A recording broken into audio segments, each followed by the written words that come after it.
तर मित्रांनो नमस्कार.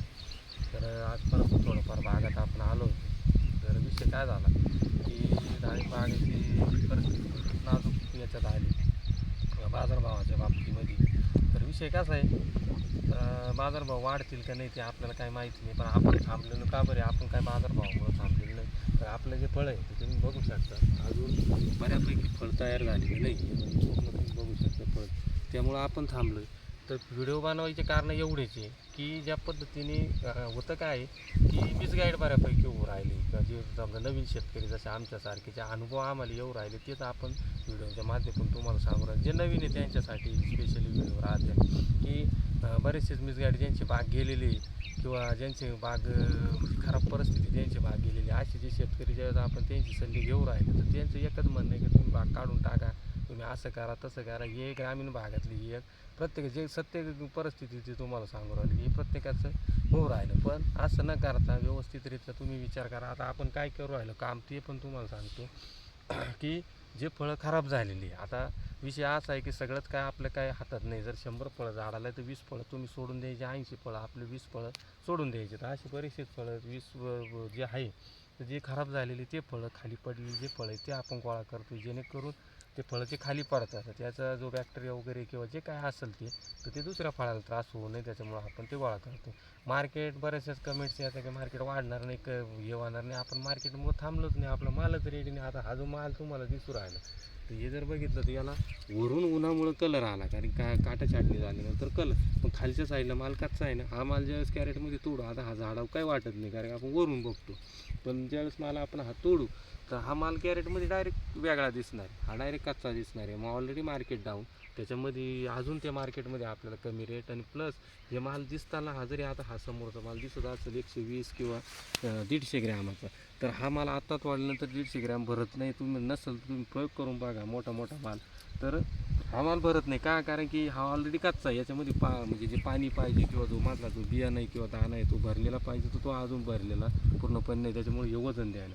तर फक्त व्हिडिओ बनवण्याचं कारण हेच आहे का भाव वाढी होईल. मग मी तुम्हाला सांगाल का नाही बाबा भाव वाढणार की हा प्रॉब्लेम नाही. फक्त तुम्ही फोनवर जाऊ नका आणि अशा शेतकऱ्याचे सल्ले घेऊ नका जेणेकरून जे इथं तुम्हाला जे प्रॉब्लेम येतील. तर असं जर बागाची सिच्युएशन असेल तर खालचं काम करा. फळं वगैरे जे खराब झालेले जे खाली गळलेले ते कळा, ते 100% होणार. नुकसान थोडीफार प्रमाणात होणार. असलं शेतीमधलं असलं कुठलंच पीक नाही का ज्याच्यामध्ये आपल्याला जे आपण पेरलं ते 100% आपल्याला हातात भेटलं. कुठंतरी थोडेफार नुकसान होणार. कांदा असू, ऊस असू, गहू असू, मका असू, काही पण असू, थोडीफार प्रमाणात त्याच पद्धतीने याला धरा. थोडंफार प्रमाणात 100पैकी 20 फळं घ्या. आज 3 गळाली, 4 दिवसांनी परत चक्कर मारा, वाटलं तुम्हाला परत 3 गळाली, अशा पद्धतीने. पण माल जर रेडीच नाही तर तो माल विकणी करण्यात माझ्या नाही. तर अशा पद्धतीने आता या गोष्टी लक्षात घ्यायचं. दुसरी गोष्ट, माल जो क्वांटिटीत आता आपला माल तुम्ही बघू शकता, हे झाड बऱ्यापैकी छोट आहे तरी माल एवढा आहे. तर क्वांटिटीत माल आहे तर 100% आपल्याला कमी दरातही बी भेटणार आहे. आणि ही गोष्ट आहे, ही गोष्ट 1-2 दिवसाची नाही का, 1 दिवसात आपलं एवढ्या वर्षीत बाग आणि एवढ्या वर्षी रेट कमी चालूच राहणारी बागाचं 100% एवढं 100% शाश्वती. ते खर्च जाऊ, तुम्ही कितीही खर्च केला तरी किलो मागं बागाला 30 ते 35 रुपयाच्या आतच खर्च येतो. तुम्ही किती स्टँडर्ड औषधं मारा, किती स्टँडर्ड काम करा, आणि तो 30-35 रुपये करतो. तो भाग जर आपला 50-55-60 रुपये जरी गेला तर वर्षी आपल्याला कमीत कमी 20 ते 25 रुपये हा निव्वळ नफा आहे. फक्त नफा कमी झाला म्हणून याचा अर्थ हा नाही झाला की बागानं आपलं घरातलं म्हणजे आपण विक्री काही वस्तू विकल्या किंवा आपलं कर्ज झालं किंवा ते कर्ज फेडण्यासाठी आपल्याला दुसरीकडून काही करावं लागलं, असं नाही. बागाचा खर्च निव्वळ जिथं तुम्हाला 50 रुपये होणार होते तिथं आपल्याला 20 रुपये होणार. राहिला पुढच्या वर्षीचा गोष्ट तर कोणालाच काही माहीत नाही निसर्गात. आता यावर्षी काय झालं जर पाहायला गेलं तर पावसाचं प्रमाण कमी झालं, त्याच्यामुळं बऱ्यापैकी बागा टिकल्या किंवा बऱ्यापैकी बागा हे झालं, त्याच्यामुळं बागांचं जे उत्पन्न ते वाढलं. पुढच्या वर्षी जर पाऊसच झाला तर आज आपला ही बाग आपली काय दिसते, कारण की यावर्षी पाऊस किंवा पुढच्या वर्षी वातावरण खराब झालं. आज 100 फळं आहे, पुढच्या वर्षी जर 20च फळं जर झाली खराब झाली काही झालं तर मग ती क्वांटिटी कमी होणार आहे. त्याच्यामुळं ते दरवाढीचं किंवा काय याचा विषय डोक्यातून काढून टाकायचा. हा व्हिडिओ फक्त जे आमच्यासारखे जी बीत म्हणजे जे आम्हाला अनुभव येत आहे ते अनुभव आम्ही व्हिडिओच्या माध्यमातून तुम्हाला शेअर करतो आहे. अशा पद्धतीचा विषय कारण की आपोवरती जाऊन बाग तुमचा 100% रेडी आहे, पूर्णपणे कलर आहे, पूर्ण खालून वरून या असे जे फळं याला कलर आलेला आहे, सगळ्या गोष्टी रेडी आहे आणि खूप जास्त गळवू राहिली. तर रोजचे समजा तुम्ही आज गोळा केले 2 दिवसांनी चक्कर मारा परत तुम्हाला 10, 15, 20 फळं दिसू राहिले तर अशा परिस्थितीमध्ये तुम्ही 100% बाग द्या. पण थांबण्याची परिस्थिती असेल तर दरवाढी म्हणून नका थांबू, पण आपला बाग रेडी झाल्याशिवाय बाग द्यायचा प्रयत्न करू नका. बरीचशीच बाग आहे जे जास्त कालावधीची बाग आहे 7, 7.5 आता आपला बाग 7.5 महिन्याचा आहे. आपल्या बागाला 7 तारखेला 8 तारखेला 7 महिने पूर्ण झाले म्हणजे ते 15 दिवस आणि त्या 15 दिवसानंतरही 8-10 दिवस बाग थांबू शकता. असं काही नाही का दिवस भरल्यानंतरच बाग जाते.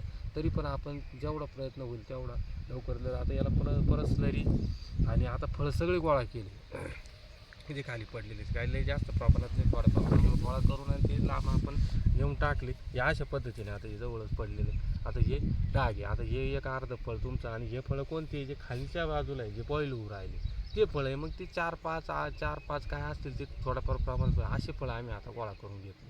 तर हे फळं बाजूला नेऊन टाकायचे, स्प्रे वगैरे जे डिटेल आपल्याला आहे खालून काय लिक्विड वगैरे द्यायचे चालू ठेवायचे. तिसऱ्या दिवशी परत चक्कर मारा. त्याचे जर तुम्हाला खूप जास्त प्रमाणात वाटलं तर मग काहीतरी निर्णय घ्या. पण तिसऱ्या दिवशी जर प्रमाण कमी वाटलं किंवा तुमच्या स्प्रेमुळं जर ते थांबले गेलं तर जेवढं थांबतील तेवढं थांबा. कारण फळं रेडी करा. फळं जर रेडीच नाही तर मग ती मार्केटला देऊन उपयोग नाही आणि ते फळ तोडल्यानंतर याच्यामध्ये नाही ती कॅपॅसिटी वजन द्यायची. तर अशा पद्धतीचे गोष्टी डोक्यात ठेवा.